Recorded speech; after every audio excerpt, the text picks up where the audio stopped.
नमस्कार आप सभी को। मैं विजयपाल सिंह आप सभी का अपनी हिंदी कक्षा में हार्दिक स्वागत करता हूँ। आज का हमारा प्रकरण है हिंदी वर्णमाला। वीडियो प्रारंभ करने से पहले मैं आप सभी लोगों को बताना अपेक्षित समझता हूँ कि वैसे तो ये वीडियो मैंने डीएलएड के प्रशिक्षु छात्राध्यापक एवं छात्राध्यापिकाओं हेतु निर्मित की है, परंतु इसके अतिरिक्त भी यह वीडियो अन्य महत्वपूर्ण परीक्षाओं जैसे यूपीटेट, सीटेट एवं विभिन्न राज्यों में आयोजित होने वाली टीईटी परीक्षाओं तथा दूसरी परीक्षाओं हेतु भी विशेष उपयोगी सिद्ध होगी, ऐसा मेरा विश्वास है। सबसे पहले बात करते हैं हिंदी वर्णमाला प्रकरण के ऊपर।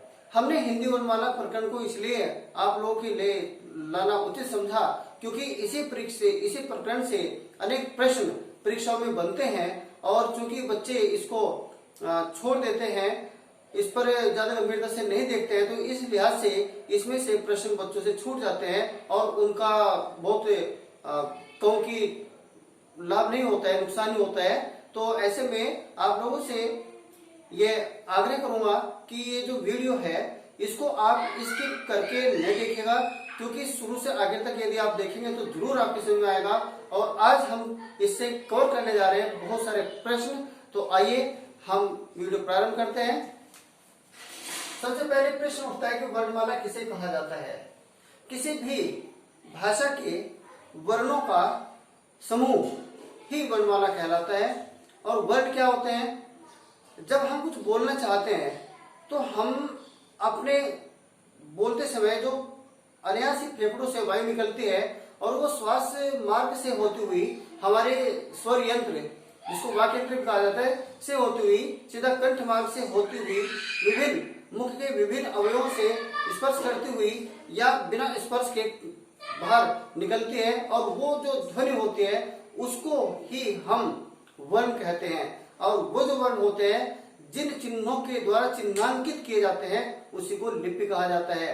तो यहाँ पर ये बात निकल कर आती है कि ध्वनि को जो मूर्त रूप दिया जाता है वह वर्ण कहलाते हैं और वर्णों को जिस माध्यम से, जिन चिन्हों के माध्यम से अंकित किया जाता है उन्हें लिपि कहा जाता है। और हिंदी भाषा की लिपि देवनागरी है।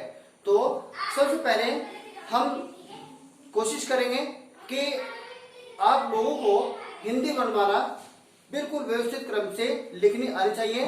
तो लिखनी यदि आ गई और हमें उसके क्रम का यदि पता है तो निश्चित ही कोई भी प्रश्न कहीं से भी उल्टा सीधा आ जाए तो हम उसे अवश्य करेंगे। बहुत ही सरल तरीके से लिखने की कोशिश करूंगा। जिस प्रकार से लाइनिंग के अंदर मैं इनको रखने की कोशिश करूंगा उसी प्रकार से आप लोग भी इसकी कोशिश कीजिएगा। तो एक नोट्स तैयार कीजिएगा तो आपको कभी भी इसमें भ्रम उत्पन्न नहीं होगा। आसानी से बताएंगे कि स्वर कितने होते हैं, व्यंजन कितने होते हैं। और चलिए सबसे पहले स्वर वर्ण।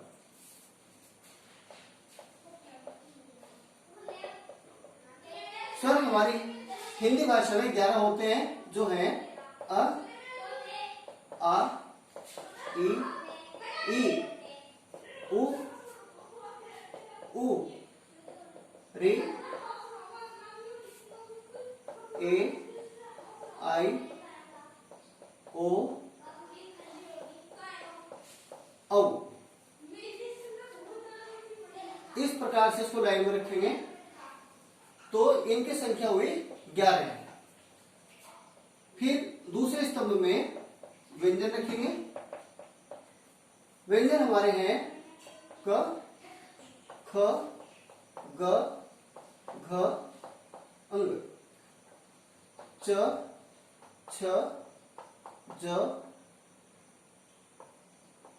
झ, य, ट, ठ, ड, ढ, ण, त, थ, द, ध, न, प, फ, ब, भ, म, य, र, ल, व, श, स, स, ह। ये हमारे यहां से यहां तक 5 वर्ण होते हैं जिनको हम कवर्ग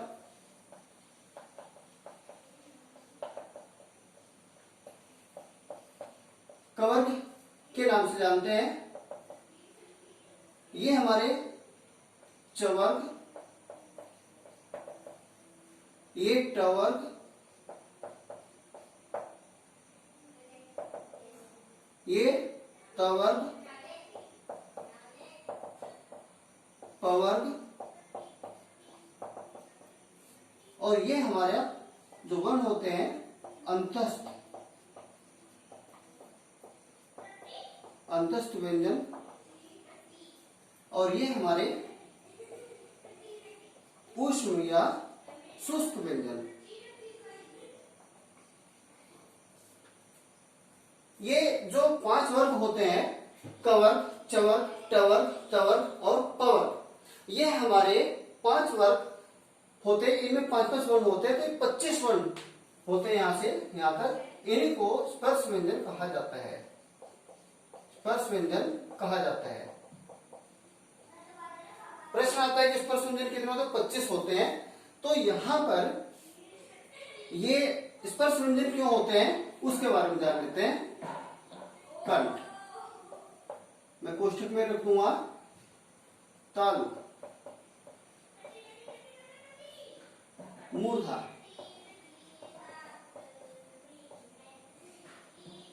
लिटुल से नाम दंता, दंत, ओष्ठ, ओष्ठ। स्पर्श व्यंजन किन्हें कहा जाता है? स्पर्श व्यंजन करते समय जब वायु हमारे मुख के विभिन्न अवयव या स्थानों से तात्पर्य है कंठ, तालु, मूर्धा, दंत, ओष्ठ, इनसे जब स्पर्श करते हुए वायु बाहर निकलती है तब ऐसे वर्णों को स्पर्श व्यंजन कहा जाता है, जिनकी संख्या क से लेकर के म तक 25 होती है। अंतस्थ व्यंजन 4 है हमारे, ऊष्म व्यंजन हमारे 4 है,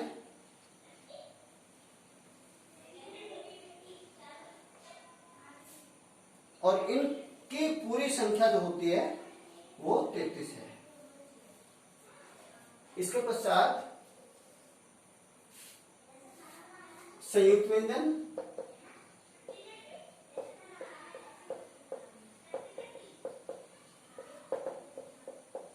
क्ष, त्र, ज,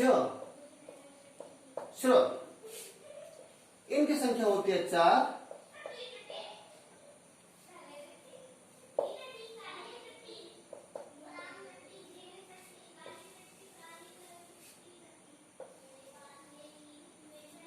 इसके बाद अयोग वान,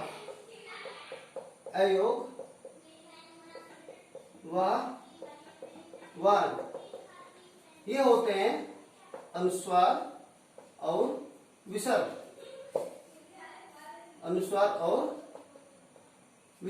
जिनकी संख्या होती है 2। इसके पश्चात आते हैं द्विगुण व्यंजन, जिनको उत्क्षिप्त व्यंजन भी कहा जाता है।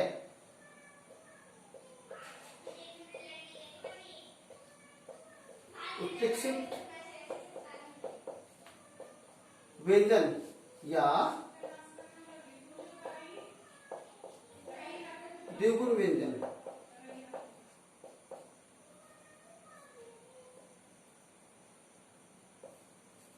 ये होते हैं हमारे जिनकी संख्या होती है 2।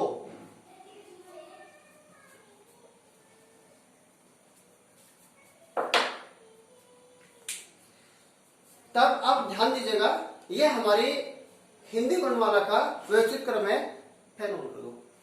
व्यवस्थित क्रम है, तो इसमें क्या होता है हमारे यहाँ पर 11 है, ये 25 है, 4 है, 4 है 33। तो जोड़कर देखते हैं 25 4 29 और 4 33 तो ये हो गए। तो हमारे 11 तो हुए स्वर, 33 हमारे हुए यहां से यहां तक के व्यंजन, और 4 हमारे हुए संयुक्त व्यंजन, और 2 हमारे हुए अयोगवाह वर्ण, और 2 हमारे हुए उत्क्षिप्त व्यंजन। जोड़ते हैं इनको, 3 1 4 4 8, 2 10 और 2 12, 1 और 1 2 3 5। अब ध्यान दीजिएगा, सबसे पहले ये प्रश्न आता है, परीक्षाओं में आते हैं कि भाई हिंदी में कुल कितने स्वर होते हैं, हिंदी में कुल कितने स्वर होते हैं। तो आप भ्रमित मत होइएगा, संस्कृत में माहेश्वर सूत्रों के अनुसार 9 स्वर माने जाते हैं क्या होते हैं। और संस्कृत में माहेश्वर सूत्र के अनुसार से यदि हटते हैं तब 13 स्वर माने जाते हैं। वहां पर 2 और स्वर बढ़ जाते हैं, जिससे री है, ये री का एक दीर्घ री और एक ली, ये 2 स्वर वहां पर बढ़ते हैं तो 13 स्वर बन जाते हैं। यहाँ आप भ्रमित मत होइएगा, यदि संस्कृत में आता है तो 13 स्वर होंगे, माहेश्वर सूत्र के अनुसार आता है तो 9 होंगे, और इसके पश्चात हिंदी में सिर्फ और सिर्फ ये 2 स्वर हटेंगे जो हिंदी में आत्मसात नहीं किए गए हैं, क्योंकि उनका उच्चारण, उनका प्रयोग संस्कृत में ही है। तो यहाँ पर इसलिए को लिया गया तो 11 ही वर्ण होते हैं, स्वर होते हैं। तो ध्यान दीजिएगा, कुल 11 स्वर होंगे हिंदी में। इसके पश्चात 25 वर्ण बताया था। स्पर्श व्यंजन क्या है कि जब श्वास वायु जब मुख के विभिन्न अवयवों से घर्षण करती हुई या स्पर्श करती हुई बाहर निकलती है, तब ऐसे वर्णों को स्पर्श व्यंजन कहा जाता है, जिनकी संख्या 5 होती है, 25 होती है। ये होते हैं कवर, हमारे कंठ मार्ग से, कंठ से इनका स्पर्श होता है वायु का, तालु से इनका उच्चारण होता है च ध ध ञ का, मूर्धा का ट ठ ड ढ से, मूर्धा से स्पर्श होता है जिह्वा का। तो मूर्धा क्या है, यहाँ से ऊपरी छत पर, नाक से ऊपर, सो तालु के नाम से जाने जाता है। दंत, जब हम इनका उच्चारण करते हैं तो जीभ दांत की तरफ जाती है, अर्थात इनका जो उच्चारण होता है दांतों से होता है। जैसे इनका सूत्र है अपूर्व विसर्जनीयानाम कंठा, कंठ से, इचुषानाम तालु, तालु से, ऋटुषानाम मूर्धा, मूर्धा से, लिटुषानाम दंता, दांतों से, उपपद्यमानाम मानियानाम ओष्ठो, ओष्ठ से। यहाँ पर मैं इसको अति संक्षेप में बता रहा हूँ, क्योंकि जब दूसरी वीडियो का निर्माण होगा उस समय हम इसमें विस्तार पूर्वक इनके स्वर और व्यंजनों के उच्चारण के बारे में जानेंगे सूत्रों के माध्यम से। तो यहाँ पर बात आती है स्पर्श व्यंजन क्या हुए कि जब इन अवयवों को वायु स्पर्श करती बाहर निकलती है तो स्पर्श व्यंजन, ऐसे वर्णों का जब निदान होता है, जब वर्ण उत्पन्न ऐसे होते, ध्वनि उत्पन्न होते हैं, तो वो स्पर्श व्यंजन कहलाते हैं। अंत्यस्थ व्यंजन क्या होते हैं, इनके उच्चारण के समय हमारी जीवा जब सक्रिय नहीं रहती है, अर्थात उसको ज्यादा हलचल करने की आवश्यकता नहीं होती है, तो वायु बिना किसी अवरोध के या क्योंकि थोड़ी से अवरोध के से बाहर निकलती है, तो इनको अंत्यस्थ व्यंजन कहा, ऐसे वर्णों को अंत्यस्थ व्यंजन कहा जाता है। और ये जो व्यंजन होते हैं इन्हें कहीं कहीं पर किसी विद्वान के द्वारा अर्ध स्वर भी कहा जाता है या अर्ध व्यंजन भी कहा जाता है। लेकिन यहाँ पर मैं आपको एक बात बता दूं कि 4 हमारे वर्ण हुए अंतस्थ वर्ण, इनको चारों को कहीं कहीं पर अर्ध स्वर कहा गया है या अर्ध व्यंजन कहा गया है। थोड़ा सा देख लेंगे इसमें कि अधिकांश विद्वानों का मत है कि जब हम र और ल का उच्चारण करते हैं तब जीवा को कुछ थोड़ा ज्यादा सक्रिय होना होता है, अर्थात कुछ वायु का अवरोधन वहां पर उत्पन्न होता है, जबकि य और व के उच्चारण करने में वायु का अवरोधन नहीं होता है, जीव को ज्यादा संघर्ष करना नहीं पड़ता है। तो इस लिहाज से य और व को अर्ध स्वर कहा गया है। तो अधिकांश मत जो है वो इन 2 के पक्ष में है कि 2 अर्ध स्वर होते हैं। चलिए बात करते हैं उस व्यंजन की। जब हम घर्षण करके जब वर्णों का ऐसे कुछ वर्ण जिनका उच्चारण करते समय हमें ज्यादा घर्षण करना पड़ता है, या कहें कि वायु में शुष्कता उत्पन्न होती है, अर्थात वायु गर्म होकर के कुछ अजीब सी ऊष्मा से उत्पन्न होती है, तो बाहर उनका उच्चारण करते समय वायु गर्म निकलती है, तो ऐसे वर्णों को सूक्ष्म उष्ण या शुष्क व्यंजन कहा जाता है, जिनकी संख्या 4 होती है। संयुक्त व्यंजन में जिनकी संख्या 4 है स, त्र, ज, श्र। यहाँ पर इसके उच्चारण को लेकर के भी बहुत मतभेद है। इसका उच्चारण लोग अधिकांश लोग ज करते हैं, जो कि गलत है।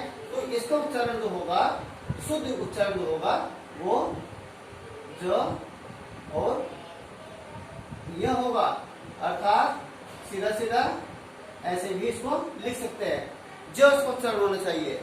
तो इन पर हमने संयुक्त व्यंजन और द्वित्व व्यंजन के बारे में बताऊं तो मैंने 2 वीडियो, छोटी छोटी वीडियो पहले से इसके बारे में बना रखी है और उस पर उसका काफी विस्तार वर्णन किया गया है, विस्तार पूर्वक वर्णन किया गया है।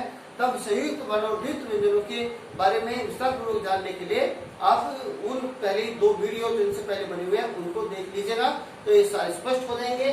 सीधी सी बात होती है। फिर अयोग वर्ण हमारे 2 होते हैं, अयोग अयोग, अर्थात अ इसमें उपसर्ग है, योग इसमें मूल शब्द है और वह जो शब्द है वो यहाँ पर पढ़ते हैं। तो उपसर्ग मूल शब्द पढ़ते हैं, अयोग योग जिसमें कोई योग ना हो, और अर्थात और वह यानी योग न हो, यानी योग न होने के साथ साथ के बावजूद वो साथ साथ चलते हैं।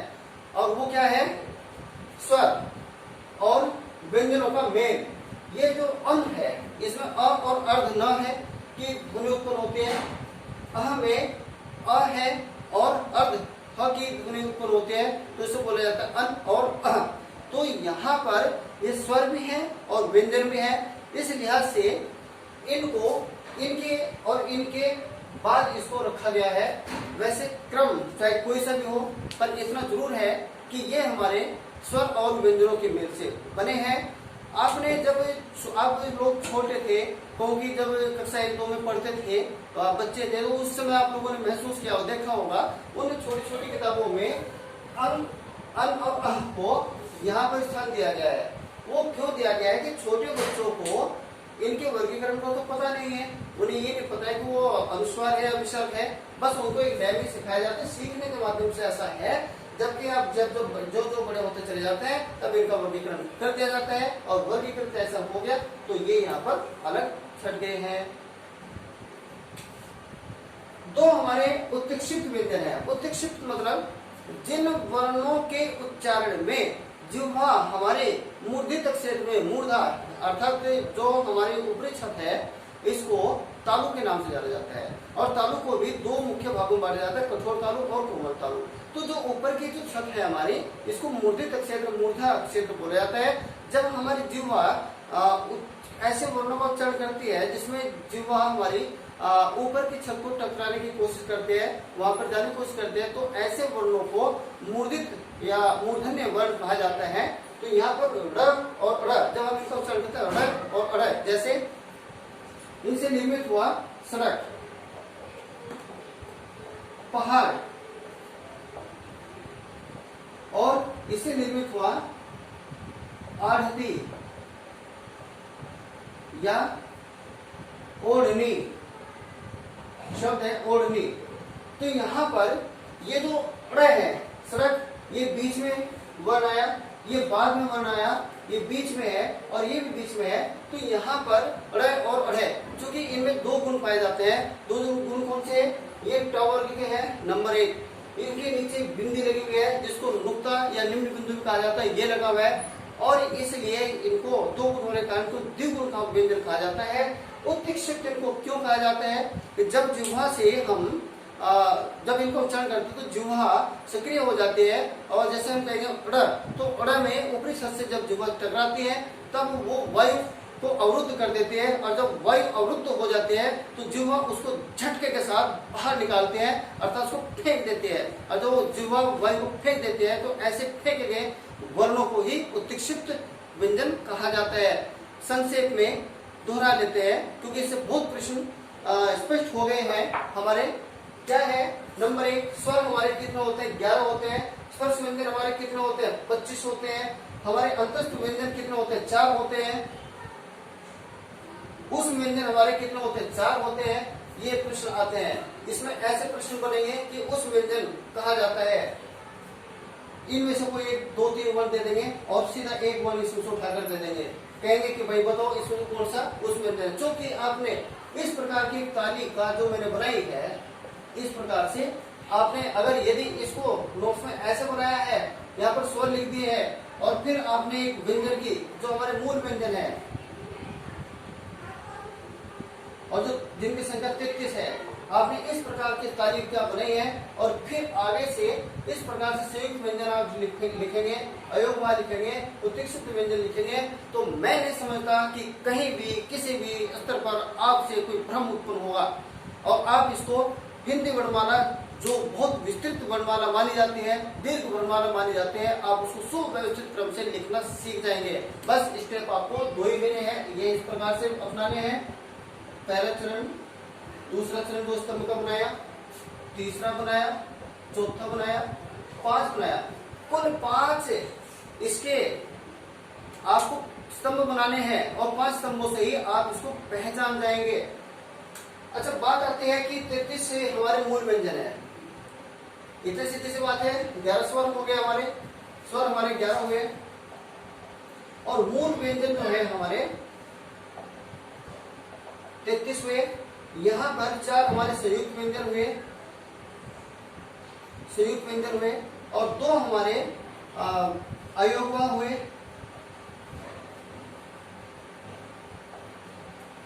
अयोगवाह हुए और 2 हमारे द्विगुण व्यंजन हुए। तो ये हो गए 52। अब यदि आपसे पूछा जाए कि कुल मूल व्यंजनों की संख्या कितनी है, तो आप बताएंगे 33। ये 33 है। मूल व्यंजन क्या होते हैं? जो वर्णमाला में मैंने यहाँ पर हलंत नहीं लगाया, जिस व्यंजन के नीचे हलंत लगा हुआ होता है तो मूल व्यंजन कहलाता है, यानी मूल वर्ण कहा जाता है। तो यहाँ पर ये मूल व्यंजन है, हलंत लगा हुआ है। मैंने इसको हलंत इसलिए नहीं लगाया क्योंकि उसके उच्चारण में जब हम हलंत लगा देते हैं तो जोर से उसका उच्चारण नहीं कर सकते। जब जोर से उच्चारण नहीं कर सकते तो ऐसे में हमें स्वर की सहायता लेनी पड़ती है। स्वर क्या है? स्वर क्या है? जिन वर्णों के उच्चारण में श्वास वायु बिना किसी अवरोध के बाहर मुख से निकलती है और जो ध्वनि उत्पन्न होती है वही ध्वनि स्वर कहलाती है। तो यहाँ पर स्वरों में अर्थात किसी की सहायता की भी इनको आवश्यकता नहीं होती है। व्यंजन क्या है? व्यंजनों के उच्चारण में श्वास वायु रुककर स्पर्श होकर के बाहर निकलती है और अपने जब इनका उच्चारण करते हैं तो इनको स्वर की सहायता होती है। अगर हम इनका स्वर की सहायता इससे नहीं लेते हैं तब उच्चारण इनका वर्णों में जोर से नहीं कर सकते। तब उच्चारण कैसा होगा? ख ख ग ग ग ऐसे। और यदि हमने इसको नहीं लिया है तो इसका उच्चारण कैसे बनेगा? क ख ग घ ग। तो सीधी सी बात है, 11 स्वर हुए, 25 व्यंजन स्पर्श व्यंजन हुए, 4 उदस्त व्यंजन, 4 हमारे ऊष्म व्यंजन, तो 33 हो गए, 11 44 हुए और 4 हमारे संयुक्त व्यंजन, 2 हमारे अयोगवाह और 2 हमारे द्विगुण व्यंजन, 52। ये मिलते हैं अगली वीडियो में। आप लोगों की हार्दिक उत्तम सफलता की शुभकामना करते हुए फिर मिलेंगे। तब तक के लिए आपको हार्दिक नमन।